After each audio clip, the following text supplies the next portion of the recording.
Hello, कैसे हैं? आशा है कि आप सभी ठीक होंगे।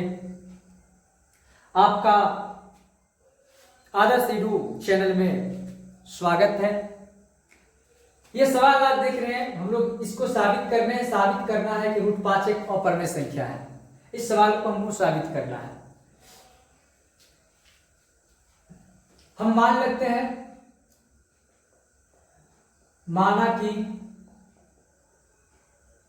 रूट 5 एक उल्टा मानना है। जो साबित करना है उसके उल्टा मानना है। उल्टा क्यों मानना है? हमको ये बात पता है कि रूट 5 अपरिमेय संख्या ही है। अब जो सही है उस सही बात को ही सही करने के लिए कहा जाए तो उस वक्त हम लोग क्या करेंगे, जो दिया गया है उसी के उल्टा मान लेना है। ठीक है, लास्ट में वो चीज आ जाएगा कि जो हमने मानेंगे वो गलत हो जाएगा। गलत हो जाने के बाद जो कहा है मतलब वही बात सही हो जाएगा। तो हम यहाँ उल्टा मान लेंगे, माना कि रूट 5 एक अपरिमेय संख्या है। अपरिमेय नहीं मानेंगे, रूट 5 एक परिमेय संख्या है। ये बात हम लोग को मान लेना है, परिमेय संख्या है। अब बात समझो, परिमेय संख्या किसको कहते हैं? तो परिमेय संख्या किसको कहते हैं जी? तो परिमेय संख्या वह जिसे हम लोग P और Q के रूप में लिख सकते हैं, जहां P और Q क्या होना चाहिए जी? P तथा Q हमको क्या होना चाहिए? पूर्णांक होना चाहिए। अच्छा, पूर्णांक में भी जीरो भी तो आता है, लेकिन ये Q बराबर जीरो नहीं हो। P Q पूर्णांक हो लेकिन Q बराबर जीरो नहीं हो। अच्छा, Q बराबर जीरो क्यों नहीं होगा जी? Q बराबर जीरो इसलिए नहीं होगा, यदि किसी भी संख्या को अगर हम जीरो से भाग देते हैं तो जीरो से भाग देने पर हमको बहुत बड़ी संख्या प्राप्त होगा, और इतनी बड़ी संख्या प्राप्त होगा कि वो हमें अज्ञात होगा। ठीक है, इसलिए इसको हम लोग क्या कहेंगे? इनफिनिटिव कहते हैं, या कहीं कहीं हम लोग ऐसा कहते हैं कि ये अपरिभाषित है, या हम लोग इसको ऐसा कहते हैं कि ये क्या है? अपरिभाषित है। समझिए, ये बात हम लोग मान लिया। अब यहां हम लोग लिखेंगे, ये रूट 5 अगर अपरिमेय संख्या है तो आप बताइए इस अपरिमेय संख्या को हम लोग ऐसा, अगर परिमेय संख्या माने हैं तो परिमेय संख्या है तो इसको हम लोग लिख सकते हैं जी P बट्टा Q। परिमेय संख्या है तो परिमेय संख्या को P बट्टा Q के रूप में लिखा जा सकता है, तो P बट्टा Q लिख सकते हैं। यहां जहां हमको लिखना है कि जहां P तथा Q सअभाज्य संख्या है, जहां क्या मान लेना है जी? P तथा Q सअभाज्य संख्या है। अच्छा, सअभाज्य संख्या किसको कहते हैं जी? सअभाज्य संख्या किसको कहते हैं जी? सअभाज्य संख्या किसको कहते हैं? वह संख्या जिनका वैनिष्ट गुणनखंड क्या हो? एक हो, या वे दो संख्याएं जिनका HCF एक हो, तो उनको कहा जाएगा सअभाज्य संख्या। ये मान लिया। अब इसके बाद हम लोग क्या करते हैं, ये रूट 5Q बराबर हो जाएगा P। Q को इधर लेके जाएंगे। अब इसके बाद हम लोग क्या करते हैं, दोनों को वर्ग कर देते हैं। दोनों तरफ वर्ग करने पर, अगर दोनों तरफ वर्ग करते हैं तो देखो क्या आता है, रूट 5Q बराबर P। इसको वर्ग कर दो, वर्ग करेंगे तो ये हमको आ जाएगा। अच्छा, ये बात समझो, रूट 5 का अगर वर्ग हुआ तो मतलब ये हुआ रूट 5 गुने रूट 5। अच्छा, एक बात आप लोग को पता होना चाहिए कि अगर रूट के अंदर में अगर जोड़ा लग जाता है तो एक संख्या बाहर निकल जाता है, तो मतलब इससे बाहर निकल के क्या आ जाएगा? 5 आ जाएगा। मतलब रूट 5Q का वर्ग, रूट 5 के वर्ग से क्या निकला? 5 निकला। ये 5Q स्क्वायर बराबर क्या हो जाएगा? P square. अच्छा, यहां देखिए Q स्क्वायर बराबर क्या हो जाएगा जी? P स्क्वायर बटा 5। ये बात समझो, ये हो गया। हम लोगों ने एक प्रमेय पढ़ा है, उस प्रमेय में हम लोग ये पढ़ा है कि यदि किसी संख्या का वर्ग अगर जैसे कि अगर B का वर्ग अगर A से विभाजित है तो हम यहाँ ये भी कह सकते हैं कि B भी A से विभाजित होगा। उसी प्रमेय का हम लोग यहाँ पर सहारा लेंगे। यहाँ हम लोग कहेंगे यहाँ P स्क्वायर का वर्ग 5 से विभाजित है, पी स्क्वायर का वर्ग 5 से विभाजित है। अच्छा ये कैसे पता चला कि 5 से ये विभाजित होगा? दशमलव में भी तो आ सकता है, भिन्न संख्या में भी तो आ सकता है। ये देखिए, ये q को हम लोग क्या माने हैं, यहाँ हम लोग पी क्यू को क्या कहते हैं, पूर्णांक कहते हैं या सहवास संख्या। सहवास संख्या किसको कहा जाएगा, जो पूर्णांक के रूप में आएगा उसी को कहा जाएगा जी। तो मतलब ये, इसका मतलब ये हो गया कि 5 से इसमें भाग दिया तो पूरे का पूरे भाग लग गया। समझिए, यहाँ p का वर्ग 5 से विभाजित है, तो हम लोग ये भी कह सकते हैं विभाजित है, तो इसलिए p भी 5 से विभाजित होगा। ध्यान दीजिए, यहां समझिए, अगर p 5 से विभाजित है, इसका मतलब यह हुआ कि इस p का उभयनिष्ठ गुणनखंड एक और क्या आ रहा है, 5 आ रहा है। लेकिन यहाँ हमने कहा p और q सहवास संख्या है, इसका मतलब ये हुआ कि p और q का उभयनिष्ठ गुणनखंड केवल और केवल 1 है। लेकिन यहाँ हमको क्या आ गया जी, यहाँ हमको आ गया p 5 से विभाजित है, जिसका मतलब p का उस 1 के अतिरिक्त गुणनखंड क्या आ गया, 5 आ गया। ये ध्यान दीजिए।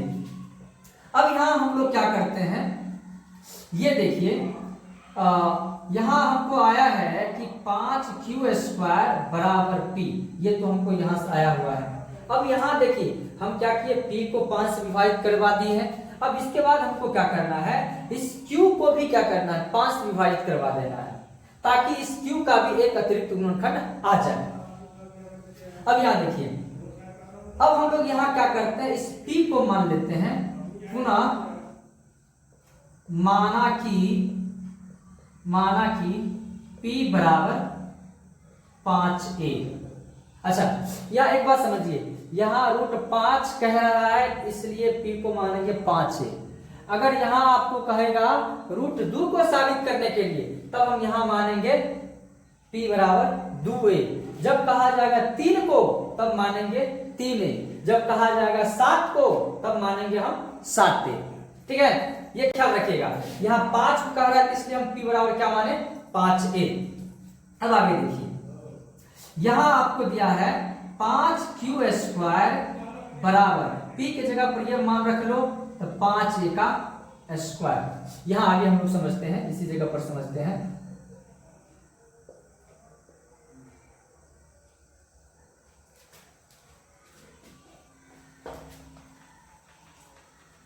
आगे अब हम लोग समझते हैं, ध्यान दीजिएगा। यहां देखिए, ये आपको आ जाएगा क्या, 5q स्क्वायर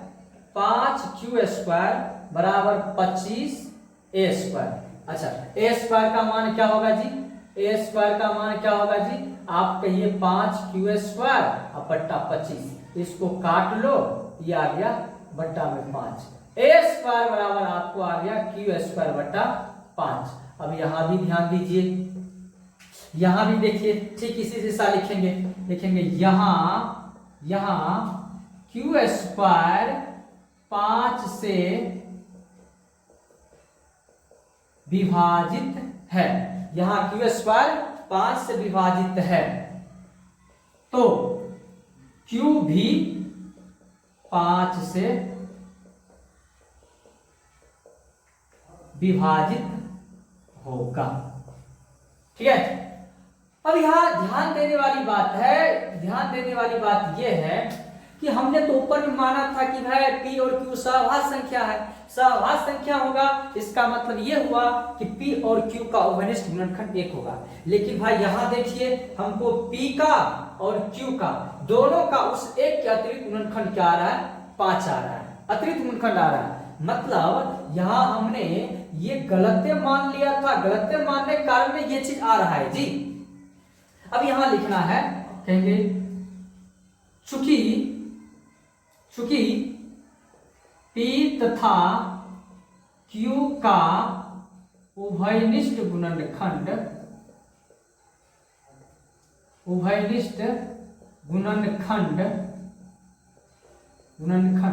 1 के अतिरिक्त 5 आ रहा है। अच्छा, ये क्यों आया जी, चूंकि हमने ऊपर में गलत मान लिया था इसलिए आया। ऊपर में हमने ये जो मान लिया था ये सही है, रूट 5 और परमेय संख्या सही है, लेकिन हमने गलत मान लिया। गलत मानेगा तो नतीजा भी तो गलत आएगा। हमने माना रूट 5 एक परमेय संख्या है, जो था अपरमेय संख्या, गलत माना। तो अब जब परमेय माना है तो पी क्यू के रूप P बट्टा Q के रूप में आएगा, और जहां P Q क्या था, सहभाज्य संख्या था। सहभाज्य संख्या का मतलब P और Q का केवल और केवल एक उभयनिष्ठ गुणनखंड। यहाँ जब हम सॉल्व कर रहे हैं तो सॉल्व करने पर P तथा Q का उभयनिष्ठ गुणनखंड एक के अतिरिक्त हमको 5 ही आ रहा है। ये क्यों आ रहा है जी? जो हमारे गलत कल्पना के कारण, जो हमारे गलत कल्पना के कारण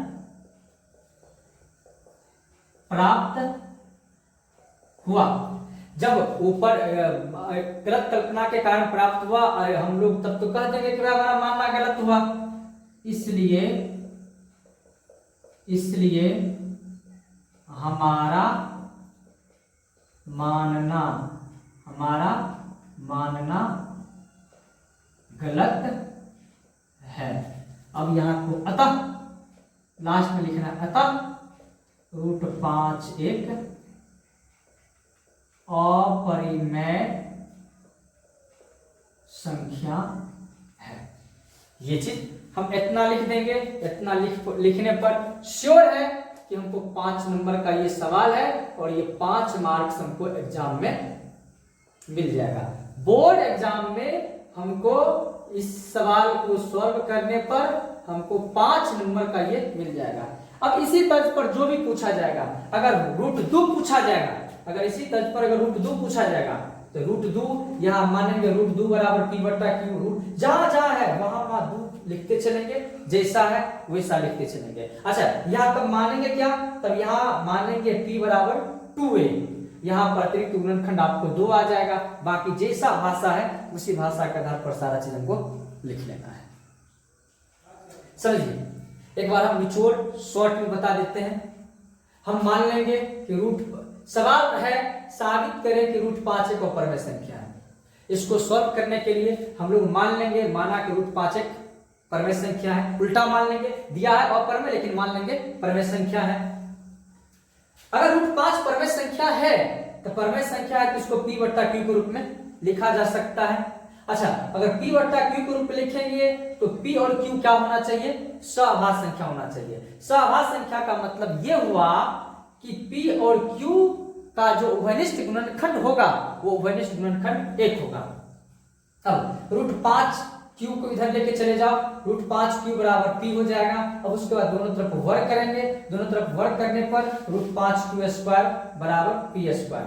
अच्छा, रूट 5 Q स्क्वायर, एक बात समझ लीजिए, रूट 5 गुने रूट 5, इसको लिख सकते हैं रूट के अंदर में 5 गुने 5। जब रूट के अंदर में किसी करनी चीज के अंदर में जब जोड़ा लग जाता है तो एक संख्या बाहर निकल आता है। यहां हो जाएगा 5 Q स्क्वायर बराबर P स्क्वायर। अब Q स्क्वायर बराबर P स्क्वायर बट्टा 5, यहां हम लोग एक प्रमेय का इस्तेमाल करेंगे। यहां कहेंगे कि यहां P स्क्वायर का वर्ग 5 से विभाजित है तो इसलिए P भी 5 से विभाजित होगा। ये हो गया। अब उसके बाद यहाँ P को 5 से विभाजित करवा दिए हैं। अब इसके बाद Q को भी 5 से विभाजित करना है, तो इसके लिए क्या कहेंगे हम लोग? यहाँ मान लेंगे P को मान लेंगे, माना कि P बराबर 5 है। अब फिर से इस समीकरण पर चले आते हैं। 5 Q स्क्वायर बराबर 5a का होल स्क्वायर। अब 5a का होल स्क्वायर क्या हो जाएगा जी? 25a square. अब a स्क्वायर बराबर कितना? 5 Q स्क्वायर बट्टा 25 कट गया तो a स्क्वायर बराबर Q स्क्वायर बट्टा 5। अब यहां देखिए Q स्क्वायर 5 से विभाजित है तो Q हम कह सकते हैं कि Q भी 5 से विभाजित होगा। अब यहां ध्यान दीजिए, अब जब Q 5 से विभाजित है तो यहां लिखेंगे P तथा Q का उभयनिष्ठ गुणनखंड 1 के अतिरिक्त 5 आ रहा है, जो हमारे गलत कल्पना के कारण प्राप्त हुआ। अब जब ये हमारा कल्पना ही गलत हो गया तो इसका मतलब ये हुआ कि जो ऊपर में सवाल दिया है वही सवाल सही है, अतः रूट 5 एक अपरमेय संख्या है। वाचिंग के लिए धन्यवाद। अगर समझ आ गया होगा तो आप आगे इसी प्रकार के सवाल को सर्च कीजिए और हमारे चैनल से जुड़िए, लाइक करिए, सब्सक्राइब कीजिए।